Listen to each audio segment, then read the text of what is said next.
Чаму Лукашенко крычыць на прэм'ера Александра Турчына? Якія праблемы вырашае Наталья Эйсмонт, а таксама якая бяда здарылася пад Івацевічамі? Вітаем, сябры! Гэта наша Ніва, і зараз мы ўсё вам раскажам. Крыкі на прэм'ера Турчына, стогны пра грошы і дрэнныя навіны для прыватнага бізнесу. Сёння ў Лукашэнкі прайшла вялікая нарада наконт вёсак, якія ён ратуе ўсе 30 гадоў улады і ніяк не можа выратаваць. Галоўнай, але не адзінай тэмай быў гандаль на сяле. Звярніце ўвагу, як выглядае цалкам здаровы чалавек, чыю фізічную моц пацвердзілі нядаўнія медабследаванні. Задышка пасля кароткай прагулкі да стала і традыцыйнае трымценне галавы. Тема нашего сегодняшнего принципиального разговора, после которого мы не можем не принять не просто решение, а конкретных действий, недопустима. Мы должны принять все решения для того, чтобы обеспечить нормальную жизнь наших людей и прежде всего на селе. Пасля кароткай прэлюдыі Лукашенко перайшоў да прэтэнзій чыноўнікам. Апошнім часам у Беларусі ўсё часцей гучаць скаргі на закрыццё сельскіх крамаў, у тым ліку і з прычыны новых правілаў у гандлі, якія ўводзіць сама дзяржава. За гэта усе прысутныя атрымалі на арэхі. Дань моде бестолковая цифровизация. Например, учета и продажи молочных продуктов вызвало бурное негодование как покупателей, так и продавцов, вплоть до увольнения во всех регионах. Ну что ж, цифровую страну делаем. Не знаю только, кто в этой стране жить будет.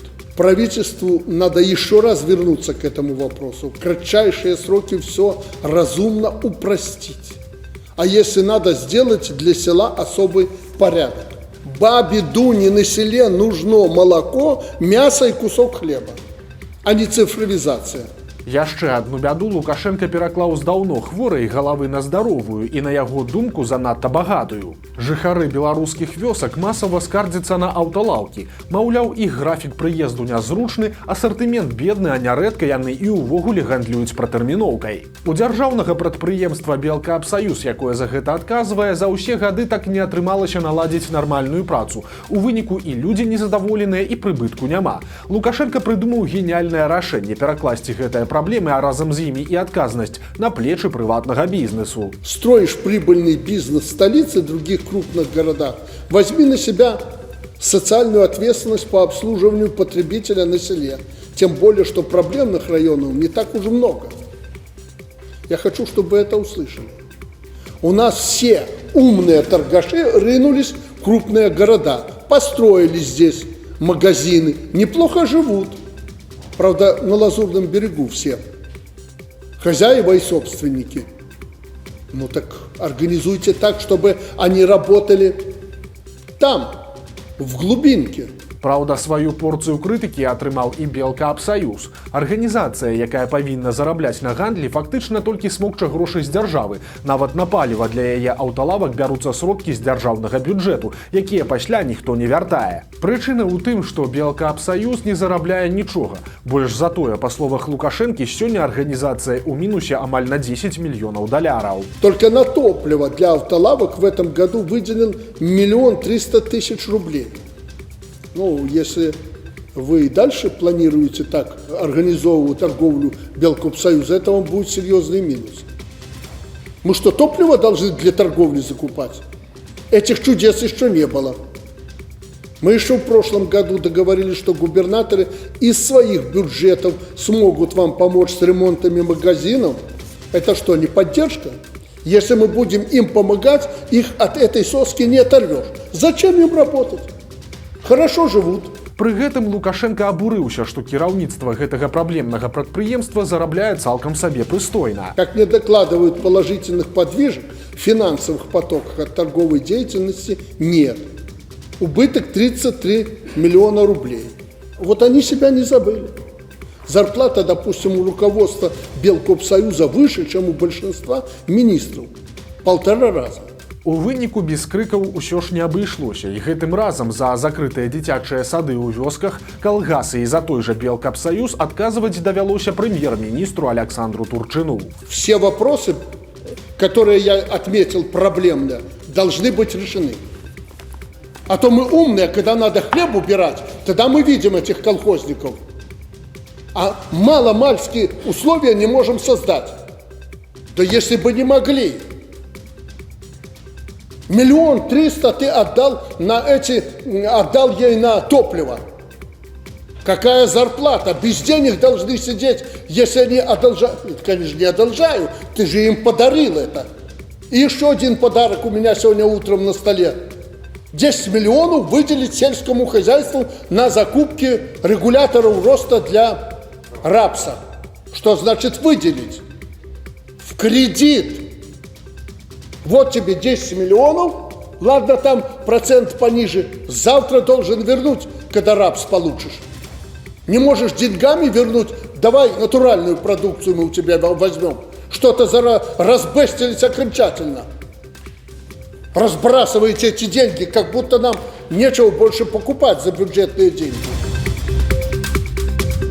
Жыхары беларускага аграгарадка праз тык-ток прасілі Лукашэнку не закрываць дзіцячы садок. Цяпер стала вядома, чым скончылася гэтая гісторыя. Месяц таму вяскоўцы з Гаршчэўшчыны ў Талачынскім раёне запісалі зварот да Александра Лукашэнкі, у якім яны прасілі не закрываць дзіцячы садок у сваім аграгарадку, куды хадзілі ўсяго 11 дзяцей. Мясцовыя ўлады прапаноўвалі вазіць малых у іншую вёску і тлумачылі рашэнне тым, што трымаць цэлы садок стала занадта дорага. Але ж, як расказаў кіраўнік Віцебскай вобласці Александр Суботін, установу ў Гаршчэўшчыне закрываць пакуль не будуць. Такое рашэнне было прынятае пасля сённяшняй нарады ў Лукашэнкі, дзе ён раскрытыкаваў мясцовыя ўлады і заклікаў індывідуальна падыходзіць да кожнага асобнага выпадку. Дасталася і асабіста Суботіну. Но бездумно не надо закрывать, как недавно разбирались тут. Уже пресс-секретарю поручал. Разберись. Детский сад закрыли. Почему? 7 человек. Слушайте, я был руководителем. Я был заинтересован в том, чтобы в детский сад ходили дети, потому что высвобождается 7 в данном случае рабочих рук. Ответ пресс-секретаря с помощью помощника. А у нас, говорит, за 7 или 10 километров есть детский сад. 3-летних, 4-летних детишек доярка повезет за 7-10 километров в детский сад. Ну что, вы там с ума посходили? Вы это не видите? Идите, отправьте своего внука или ребеночка 4-летнего или 3-летнего в этот детский сад. За 3-9 земель. Чудеса. Адметна, што з закрыццём садка на Талачыншчыне Лукашенко даручыў разбірацца сваёй прэс-сакратарцы Наталлі Эйсмонт. Раней яна ўжо разрулівала праблемы з сыходам з Беларусі Макдональдса. Цяпер жа ўплывовая паплечніца ўзялася за дзіцячыя садкі на сяле. У выніку атрымалася дзіўная сітуацыя. У адным і тым жа аграгарадку 21 школьніка будуць вазіць у іншую вёску, а дзеля 11 малых дзетак, дзякуючы Лукашэнку, захаваюць цэлы дзіцячы садок. Заганнае кола беларускіх чыноўнікаў. За хабары затрымалі аднаго з топ-менеджараў дзяржаўнага прадпрыемства, які працаваў на месцы іншага карупцыянера. Супрацоўнікі Губазіка пахваліліся арыштам аднаго з кіраўнікоў неназванай дзяржаўнай кампаніі. Паведамляецца толькі, што яна абслугоўвае патрэбы буйных беларускіх і замежных аўтавытворцаў. Мужчыну вінавацяць у атрыманні хабараў памерамі ў дзесяткі тысяч даляраў. Дзеля сваіх мутных спраў ён выключаў тэлефон і ездзіў на перамовы ды па грошы за межы Беларусі. Але ж гэта ў выніку не дапамагло, і цяпер яму пагражае да 10 гадоў калоніі. Адметнасць гэтай сітуацыі ў тым, што ў 21 годзе затрыманага прызначылі на пасаду замест іншага хабарніка, але лёс папярэдніка не перашкодзіў злачынным схемам. Ды і, як паказвае статыстыка прысудаў, да калоніі даязджае толькі чвэрць асуджаных карупцыянераў, астатнія пазбягаюць зняволення.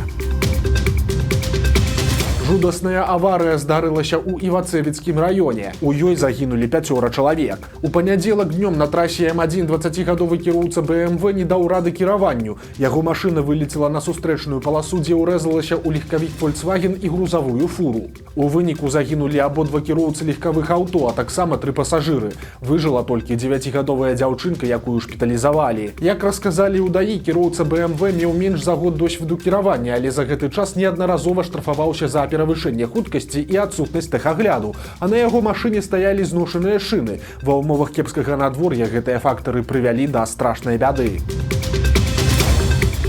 Ва ўкраіне загінуў яшчэ адзін беларускі добраахвотнік. Беларус з пазыўным «Месяц» ваяваў у складзе ўзброеных сіл Украіны з 23-го года. Спачатку ў складзе палка Каліноўскага, а незадоўга да гібелі ён перайшоў у брыгаду аператыўнага прызначэння «Хартыя». «Месяц» пачынаў як баявы медык, але з мінулага года стаў мінамётчыкам. 19 жніўня беларускі добраахвотнік загінуў падчас баявога задання. У яго засталася жонка і маленькае дзіця. Развітанне з «Месяцам» прайшло сёння ў Кіеве.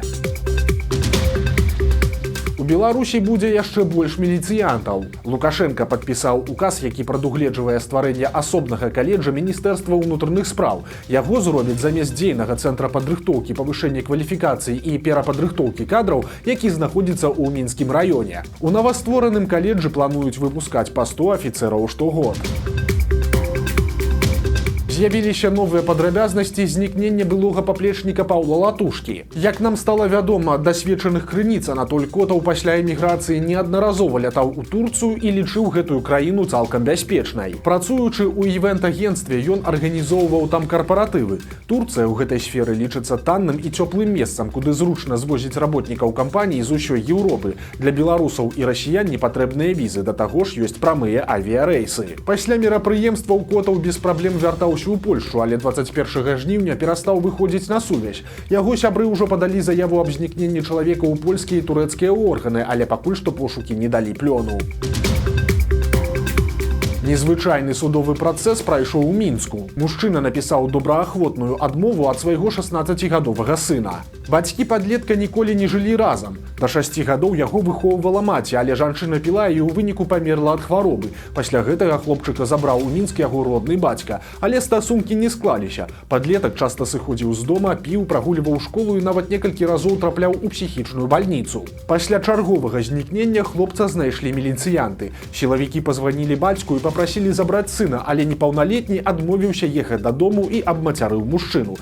Той у роспачы напісаў заяву аб добраахвотнай адмове ад бацькоўскіх правоў. На судзе высветліліся новыя дзікія абставіны. Мужчына расказаў, што яго сын падгаварыў іншых падлеткаў, каб тыя яго пабілі. Рашэнне адмовіцца ад бацькоўскіх правоў далося яму вельмі цяжка, але іншага выйсця ён не бачыў. Хлопец у сваю чаргу не абвяргаў таго, што пра яго клапаціліся і прызнаў, што ў прытулку яму будзе горш, чым дома. Суд у выніку стаў на бок бацькі і пазбавіў яго правоў. Падлетка ж, падобна, цяпер чакае перавод у дзіцячы дом. Белавія рыхтуе да ўводу ў эксплуатацыю яшчэ 2 самалёты, набытыя ў абыход санкцый. 3 20гадовыя самалёты былі набытыя летась у фіктыўнай авіякампаніі з Гамбіі. Адзін самалёт з чэрвеня ўжо выконвае рэйсы. Цяпер жа з'явіліся фатаграфіі астатніх 2. Іх ужо пафарбавалі ў колеры Белавіі. Раней хадзілі размовы, што паляцяць толькі 2, а трэці пойдзе на запчасткі, але, як бачна, беларуская авіякампанія здолела падрыхтаваць для палётаў усе 3 самалёты.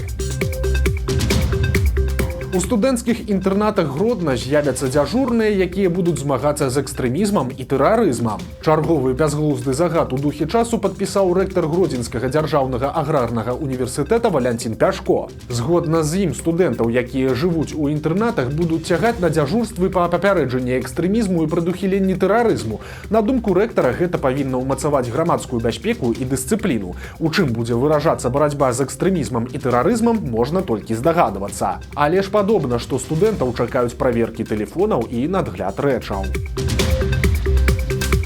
Незвычайнае хобі беларускага дыпламата. Старшы дарадца генконсула Беларусі ў Санкт-Петербургу Вячаслаў Раменчык выдаў прыгодніцкі раман. Прычым яго сюжэт дыпламату расказаў невядомы мужчына, якога той сустрэў летась на рыбалцы. У цэнтры рамана з назвай «За мяжой часу» гісторыя бабруйскага гарнізона, дзе знікла сакрэтная карта. Дасведчаны контрразведчык расследуе справу і ў выніку прыходзіць да старажытнай кнігі, у якой хаваецца ключ да вечнага жыцця. Варта адзначыць, што гэта ўжо не першы твор дыпламата Раменчыка. Акрамя літаратуры, ён захапляецца жывапісам, музыкай, а таксама мае чорны пояс па каратэ. Якім атрымаўся раман «За мяжой часу» сказаць складана, бо чытацкіх адзнак ён пакуль што не мае. Камунальнікі паказалі, чаму нельга выкідаць ва ўнітаз вільготныя сурвэткі, памперсы і пракладкі. Работніца жлобінскага водаканала апублікавала ролік у тыктоку, у якім паказала прыёмную камеру каналізацыйнай сістэмы. Туды трапляюць усе сцёкавыя воды горада разам са смеццем, якое выкідаюць у каналізацыю. Усё, што не распушчаецца ў вадзе, а гэта сурвэткі, памперсы і іншыя цвёрдыя адкіды, асядае на агароджы. Але гэта ў пазітыўным сцэнарыі. Часта смецце забівае трубы, пасля чаго здараюцца прарывы і аварыі на каналізацыі. Вось такія навіны аўторка. Подписывайтесь на канал, ставьте лайки альбо дизлайки и выказывайте заўвагі ў каментарах. И, конечно, читайте нашу Ниву, глядите нашу Ниву и любите Беларусь. До сустрэчы заўтра.